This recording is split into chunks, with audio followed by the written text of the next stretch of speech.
Aujourd'hui, nous explorons le thème des Néphilim, des vampires et de l'intelligence artificielle. Bienvenue à la cité royale où la foi se renforce et la parole bâtit nos vies. Alors, on plonge directement dans un sujet dense, très dense. On va essayer de tisser un fil rouge entre des concepts qui semblent, a priori, complètement déconnectés. Un fil rouge qui dessine en fait une fresque qui raconte une guerre spirituelle. Une guerre qui a commencé bien avant nous. Notre but aujourd'hui, c'est de comprendre la logique interne de cette histoire. Comment, dans cette vision du monde, les Néphilim de la Genèse, Les vampires des légendes, et l'intelligence artificielle la plus moderne sont en réalité les différents visages d'une seule et même chose. Prête ? allons-y. Tout commence dans un passage de la Bible que beaucoup de gens survolent. Genèse chapitre 6. Ah oui, les fameux fils de Dieu qui s'unissent aux filles des hommes. L'interprétation classique, c'est souvent une métaphore. C'est une métaphore pour beaucoup, oui, mais les sources qu'on étudie, elles, le prennent au pied de la lettre. Pour elles, les fils de Dieu, ce ne sont pas des hommes, ce sont des anges. Des anges déchus, les veilleurs. Exactement. Un groupe d'anges rebelles qui ont abandonné leur dimension pour s'unir à des femmes humaines. Et de cette union contre nature sont nés des hybrides. Les Néphilim, les géants. C'est ça. Des êtres d'une force incroyable, mais surtout porteurs d'une corruption. Une corruption à la fois génétique et spirituelle. Et selon cette lecture, le déluge n'était pas juste pour punir les hommes. Non, Son but principal, c'était de nettoyer la terre, d'éradiquer cette lignée hybride qui souillait la création de Dieu. sauf que ça n'a pas totalement fonctionné. Et c'est là que tout bascule. C'est le cœur de l'argumentation. La lignée n'a pas disparu. Elle a survécu, plus discrètement, et elle se perpétue aujourd'hui au sein de certaines familles. Des élites, Des lignées royales même. oui, des lignées qui gardent cette généalogie comme leur trésor le plus précieux. Ça a l'air fou. Complètement fou. Sur quoi est-ce qu'il s'appuie pour affirmer ça? Il y a des preuves? Ils avancent plusieurs indices. L'un des plus connus, c'est une déclaration du roi Charles d'Angleterre. Il revendique lui-même, et assez fièrement, une descendance directe de Vladimir l'Empaleur. Dracula. On y est. Le décor est planté. Voilà. Et le lien ne s'arrête pas là. Il dévoile la généalogie de Dracula, on remonte aux tribus scythes. D'après le déluge. Fils d'un dieu, Zeus, et d'une mortelle. C'est l'archétype même du Néphilim. Exactement. Et en tirant ce fil, il remonte jusqu'à un patriarche originel, un roi géant, lié directement à l'un de ses veilleurs angéliques. Un historien classique rejetterait tout ça en bloc. Un assemblage de mythes. Et c'est là que l'argument devient très subtil. Ils disent « peu importe si nous on y croit ». L'important c'est que eux ils y croient. Ils y croient dur comme fer. Oui. Et cette croyance en leur sang divin, en leur origine supérieure, c'est le moteur de toutes leurs actions. C'est la clé pour comprendre leur agenda. Un agenda qui a connu des résurgences terribles dans l'histoire.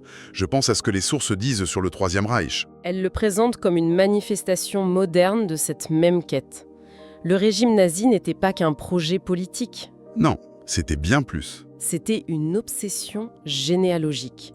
Il cherchait à prouver que les Allemands descendaient des Aryens. Le fameux mythe arien. Oui, mais ce qui est dingue, c'est que le terme « arien », à l'origine, était un mot utilisé par les historiens pour décrire les peuples de géants, ceux qui ont bâti les mégalithes. Je ne savais pas ça. Donc pour les nazis, les Aryens étaient les descendants des Néphilim. Leur projet, c'était de recréer le surhomme, l'Ubermensch. Qui n'est qu'un autre nom pour un nouveau Néphilim.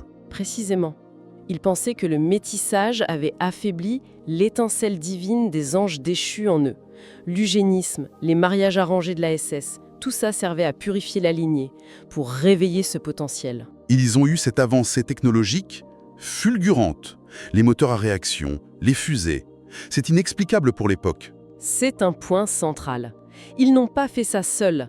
Des hauts dignitaires nazis ont affirmé lors des procès recevoir des connaissances, des guides spirituels. Une fraternité blanche céleste. Oui, des entités non humaines qui leur auraient dicté les plans des chars tigres, la stratégie du Blitzkrieg. Une assistance technique surnaturelle? Logique si on suit leur vision du monde. Ça vient des mêmes entités qui sont à l'origine de leur lignée. C'est la poursuite de la même rébellion, par d'autres moyens. Cette idée de lignée, de pouvoir, nous amène tout droit à la figure du vampire. Le lien est direct. On a parlé de Dracula. Son nom veut dire fils du dragon. Le dragon étant un des noms de Satan dans la Bible. C'est ça. Mais il y a plus. Le mot grec pour dracon, c'est drakon. La racine de ce mot veut dire « voir clairement » et c'est la même racine que pour le mot « veilleur ». Incroyable, le lien est dans les mots eux-mêmes. Tout est lié. Et au cœur du mythe, il y a le sang. L'obsession du sang. Pourquoi? Pour 2 raisons. La première, vivre plus longtemps. Après le déluge, Dieu a limité la vie humaine à 120 ans.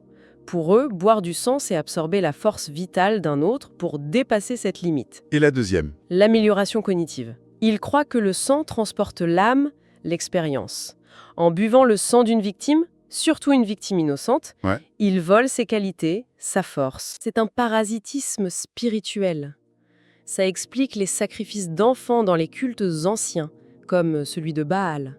Le sang le plus pur et le plus puissant. C'est une contrefaçon diabolique du principe biblique que la vie est dans le sang.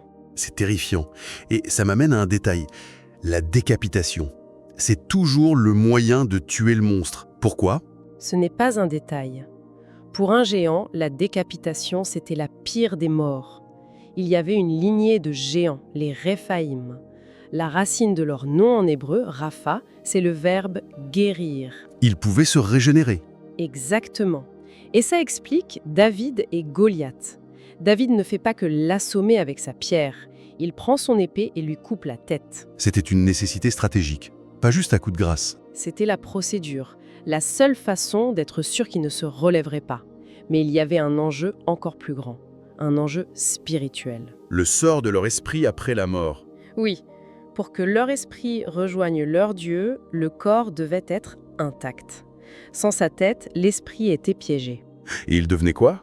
Soit il errait sur terre comme un esprit désincarné, ce qu'on appelle un démon, soit il était jeté dans la prison des abîmes, le Sheol. La décapitation, c'était une condamnation éternelle. Avant d'aller plus loin dans ce que nous allons découvrir, prenez une seconde pour vous abonner à la Cité Royale. Ça nous soutient vraiment. Et pour ceux qui nous suivent, c'est la garantie de ne rien manquer. On continue? Alors, comment est-ce que tout ça se connecte à aujourd'hui, à notre technologie? C'est ça la question. Le lien avec l'intelligence artificielle. L'IA est présentée comme la nouvelle étape du plan. Une technologie angélique. Comme pour les nazis, c'est une connaissance qui a été donnée à l'humanité pour accélérer l'agenda final. Et cet agenda, ce serait quoi, Nédiz? Mettre en place le système de la marque de la bête. Ils décrivent un futur où l'IA, l'informatique quantique et les implants neuronaux fusionnent. Pour créer quoi? Un super-humain. Pire. Une conscience collective. Un esprit de ruche. Un système où la pensée individuelle est dissoute dans un réseau central. C'est la fin du libre arbitre. Ça me fait penser à la prophétie de l'image parlante de l'Antéchrist. C'est exactement le rapprochement qu'ils font. La prophétie parle d'une idole, une image qui se met à parler et qui exige d'être adorée. On peut facilement imaginer un androïde ou un hologramme géré par une IA. Oui, mais ce sera plus que ça. Une image habitée par une entité démoniaque. Et le châtiment pour ceux qui refuseront de l'adorer. Exeros capitation, c'est la décapitation. La boucle est bouclée, la même signature. À une échelle mondiale cette fois. Il y a un autre grand projet technologique qui est scruté à la loupe dans ses sources, le CERN. Ah, le CERN. Officiellement, c'est de la physique des particules, mais pour eux, le nom même est un indice. CERN, c'est très proche de Cerninos, Le dieu cornu celte. qui est une représentation d'Azazel. Le chef des veilleurs enchaîné dans les abîmes. Le lien est direct. Ils y voient une dédicace. Pour eux, le vrai but du CERN, ce n'est pas de trouver des bosons, c'est d'ouvrir un portail, de déchirer le voile entre les dimensions. Un portail vers où? Il y a 2 théories.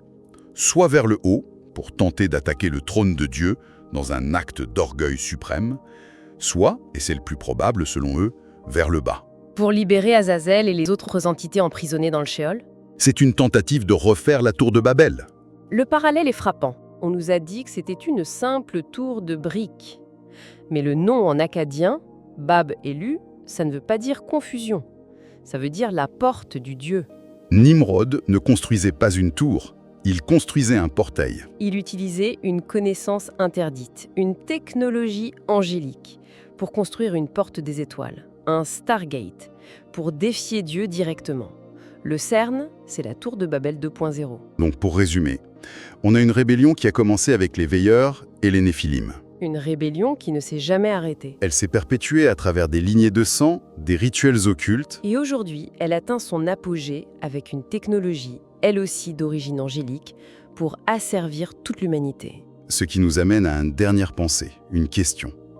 Toute cette technologie qu'on nous vend comme une promesse d'immortalité, de connaissance infinie, Si on adopte cette grille de lecture, ne serait-ce qu'un instant, est-ce que ce n'est pas simplement la version la plus moderne, la plus séduisante de la tentation originelle? L'aboutissement d'un plan pour remodeler l'humanité à l'image des anges déchus plutôt qu'à l'image de Dieu? merci d'avoir suivi cet épisode jusqu'au bout.